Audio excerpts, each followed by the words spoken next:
Ассаламағалейкум достар. Кәсіпкерлік 21 әдетті қалыптастыру 4-ші күн. Бүгін бізде физикалық жаттығулар және де денсаулыққа уақыт бөлу. Неге физикалық жаттығуларды жасау керек және де денсаулыққа не үшін көңіл бөлу керек, қалай ойлайсыздар? Кәсіпкерлік жолда энергияның бұлағы ол өз денсаулығын. Физикалық жаттығулар арқылы денсаулығыңды нығайтып, энергиянды күшейтіп және де табысыңды күшейтесің. Физикалық жаттығуды жасау кезінде үнемі өзіңіздің энергияңыз өте жоғарғы деңгейде болады. Және де стресстен арыласыз. Сіз егерде формада болмайтын болсаңыз, кәсіпкерлік жолда шыны керек ресурсный болмайсыз. Ресурсный болмаған кезде сізде, былайша айтқанда, өзіңіздің мақсаттарыңызға байланысты көп задачалар алдыңыздар ғой. Сол задачаның бәрін нақты орындай алмайсыз. Мысалы, ойлаңыз, мен таңертең ерте жұмысқа келем. Жұмысқа келген кезде таңғы сағат 10-да менің жұмысым басталады. Онда мен аудиториямен жұмыс жасауым керекпін. Ал менің настроением жоқ. Не үшін? Мен кеше ұйықтамағам. Ұйықтамағанмын, шаршап тұрмын, басым ауырып тұр.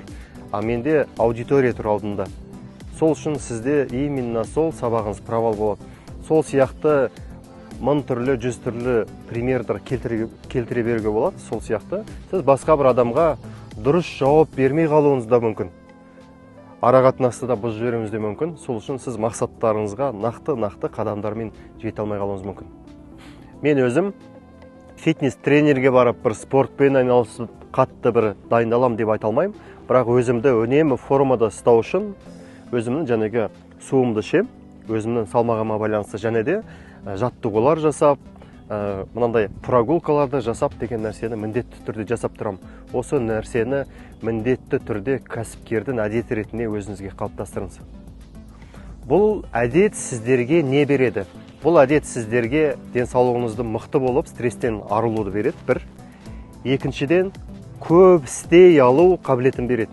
Көп істей алу, то есть тапсырылған жұмысты одан да көбірек істей алу қабілетін береді. Және де үшіншіден, жаңа бір идеялардың келуіне себеп болады. Қараңыздаршы достар, мынандай жерде отырғаннан кейін идея келмей қайтсын, идея міндетті түрде миыңызда ауысып тұрады. Біз сапарға шыққан кезде, кәсіпкерлер қауымдастығында сапарға шыққан кезімізде міндетті түрде басқа елдерге барамыз, басқа қалаларға, тауларға деген сияқты ауыстырып тұрамыз. Ана орысша бір сөз бар ғой, насмотренность деген. Көзіңіз көрген кезде ғана сіз үнемі басқа идеялар келіп, өзіңіздің жасағаныңыздан да көп нәрселер жасай бастайсыз. Сондықтан бір жерде отыра бермей, қозғалыссыз, уайымдап, қайғырып отыра бермей, үнемі өзгерісте болыңыз, үнемі көріп жүріңіз. Сол кезде міндетті түрде дамисыз. Кәсіпкерлік денсаулыққа көңіл бөлуді және де физикалық жаттығуларды қалай қалыптастыру керек? Қалай ойлайсыздар? Ол енді қиындатпай, бір жеңіл түрін сіздерге айтайын. Ең бірінші жоспар құру керек. Мен осы нәрсені істеймін, су ішем, прогулка жасайым. Жалпы өзіңіздің бойыңыздағы қабілетіңізге байланысты, әр адам әртүрлі ғой, қабілетіңізге байланысты бір жоспар құрасыз. Ең бірінші шешім, мына нәрсені істеймін деп, одан кейін жоспарға енгізу. Мына күнделікті графигіңізді қарап, ол сіздің басқа да шаруаларыңызға кедергі келтірмейтіндей болу керек. Балаларыңызға, отбасыңызға, жұмысыңызға кедергі келтірмейтін бос уақыттарға сол жерге жоспарға енгізіп қою керек. Мен осы уақытта прогулка жасаймын, кездесуімді паркте жасаймын деген сияқты. Одан кейін бір дұрыс ортада болу өте маңызды. Өзіңіздеріңіз осындай дамушы ортада болған кезде, мысалы, егер сіз салмақ тастап жүрген болсаңыз, дамушы ортада сізді түсінеді. Мысалы, бірдей бір 10 адам, бір группасы бар. Сол группада жәнегі салмақ тастап жүрген адамдар бәрі де бірге салмақ тастай бастайды. Өздеріңізді қолдайтын, өздеріңізді дамытатын бір ортаны іздеңіздер. Бір күн менен түн сияқты, бір қант пенен тұз сияқты адамдардың да пейілі әртүрлі болады. Осыдан абай болыңыздар. Кейбір адамдар дамушы болса, кейбір адамдар, былайша айтқанда, негатившік болуы мүмкін. Сіз енді ғана бір жақсы әдетті бойыңызға қалыптастыра бастаған кезде, ана кісі кері тартпаққа қарай тартады. Сіз сол үшін де өзіңізді дамытатын, өзіңіздің мына интерестеріңіз бір адамдарды тауып алып, сол адамдармен бірге топ құратын болсаңыз, сол адамдар сізді қолдайтын болады, міндетті түрде қолдайтын болады. Осыны еске сақтаңыз. Сіздерге үй тапсырмасы. Мына күндік жоспарларыңызды алыңыздар да, қайтадан қарап шығыңыздар. Соның арасына мына денсаулыққа, өздеріңіздің денсаулықтарыңызға қалай көңіл бөлесіздер, соны бір қарап жүріңіздер. Таңертең ерте, мысал үшін өз жоспарымды алатын болсам, мен таңертең ерте 6:30-да оянам. Сразу ойланбастан миды қоспай душқа кіріп кетем. Душтан шыққан кезде уже сергек, ұйқыдан оянған, шашынды тарап, таза киім киіп, содан кейін баламды прогулка жасап, өзім прогулкаға кетем. Сол кезде қызымды шығарып салам, дүкенге кіреміз, су алып келем, мусор лақтырам деген сияқты. Бүйтіп бір айланып шығасыз вроде, но уже сіз 1-2 километрді сол таңертеңнің өзінде айланып тастайсыз. Осы жоспарлардың ішінде сіз өзіңізге бір 30 минут немесе бір 40 минут серуендеу, жүру дегенді қосуыңыз керексіз. Ол таңертең бола ма екен, ол түсте, кешке, может түнде болуы мүмкін.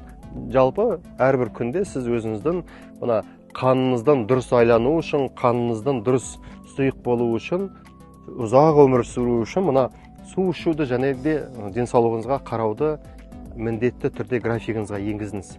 Осы екі тапсырманы сіздер өздеріңізге алып, су ішудің формуласын мен сіздерге жіберіп қоям. 0,3 көбейту өзіңіздің салмағыңыз. Су ішудің формуласы осы. Дұрыс тамақтану деген ол интернетте толып тұр. Міндетті түрде осыны жасайтын болсаңыздар, сіздердің энергияларыңыз толып жанып тұрады. Маған көп адамдар сұрайды, мәке, сіз осы энергияны қайдан аласыз деп. Міне осылай мен просто дұрыс тамақтанам, дұрыс жатам, дұрыс ұйықтаймын. Және де мен өзімнің отбасымен дұрыс атмосферада болуға тырысам. Жұмысыма сол кезде барған кезде сіз білесіз бе, X2 емес, X10 болып жүресіз де, жан-жағыңызға бүйтіп нұрыңызды шашып жүресіз. Осылай болған кезде міндетті түрге сіздің энергияңызға келеді адамдар. Ақша деген тек қана сіздің энергияңызға келеді. Сол үшін энергияны дұрыс басқара алу, энергияңызды жоғарғы деңгейде ұстап жүру, ол өте маңызды кәсіпкерлердің 21 әдеттерінің бірі. Оны міндетті түрде естеріңізге сақтаңыздар. Сіздерге үй тапсырмасын нақты айтып берейін. Өздеріңізді таразыға өлшеп, тапсырма бөліміне өздеріңіздің салмақтарыңызды саласыздар. Және де мына мақсаттарыңызды, күндік мақсаттарыңызды қарап шығып, соның ішіне мен бір 20-30 минут прогулкада жүрем деген мақсатты қосасыздар. Және де үшінші сіздерге айтпағым, өздеріңіздің салмақтарыңызды өлшеп, өздеріңіздің қанша литр күніне су ішу керек екендеріңізді анықтайсыздар. Мен сіздерге айтарым, бір қайнатылған суды бір қайнатып алып, соны ішіп жүретін болсаңыздар, ол сіздердің денсаулықтарыңызға пайдалы болады. Осы дүниені дұрыс ұстап жүретін болсаңыздар, бұл сіздердің стресстеріңізді сақтап тұратын болады. Осы мақсаттарыңызды мен сіздердің тексеретін боламын. Келесі кездескенше.